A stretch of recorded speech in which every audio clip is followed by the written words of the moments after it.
says that computer games are all about girls, guns and wanton violence. Well, there's a new breed of designers producing games with a difference. Games that could actually save lives.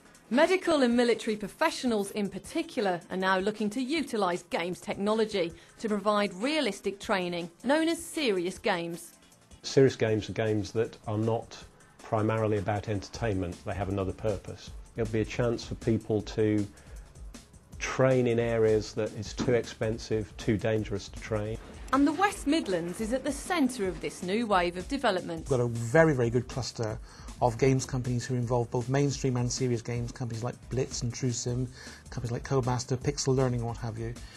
We've also got small groups like ourselves at Birmingham who are developing all the underpinning human factors technologies, if you like, that will actually make this a success.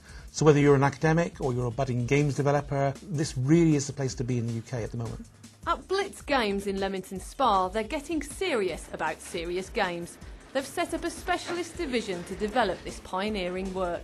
What we've done actually with TrueSim is worked on a number of projects and prototypes. We're looking at technology, we're looking at potential solutions. It's kind of like, feels like frontier territory. That was the motivation to move from entertainment games into serious games. TrueSim are currently developing this triage trainer, which will help medical staff deal with multiple casualties in the correct order. Because what we're training is decisions rather than kind of manual dexterity, it's not a Space Invaders game where you have to mash buttons fast. It's a game for your mind where you have to make the right decisions. That's what we're testing out here. When we come to the final game, there will be a lot more visual complexity, but the underlying core of how you display the information we're beginning to understand already with this prototype. As realism is key, the techniques being used to design the game are cutting edge. Because it's a medical simulation after an emergency, we're working on damage, people with kind of really quite bad injuries.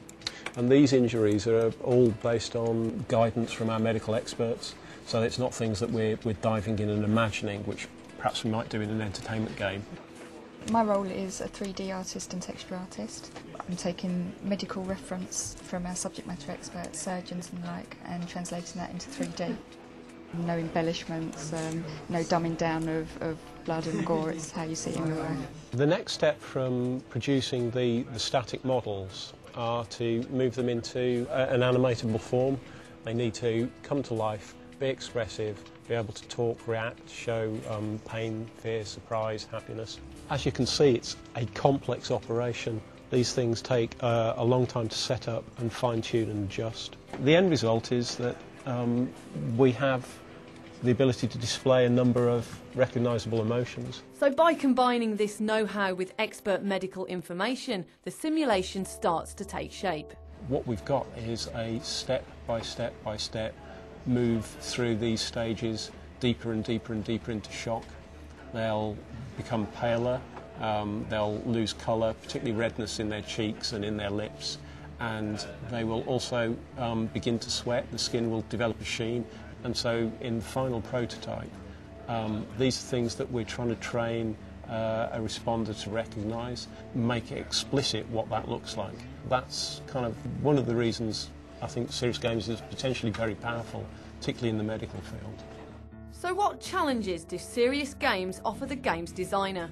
You actually need to get training, because you need a back and forth and kind of training and reinforcement and explanation of mistakes, pointing towards good practice. It's certainly an area where designers moving into serious games are going to have some very, very interesting work to do.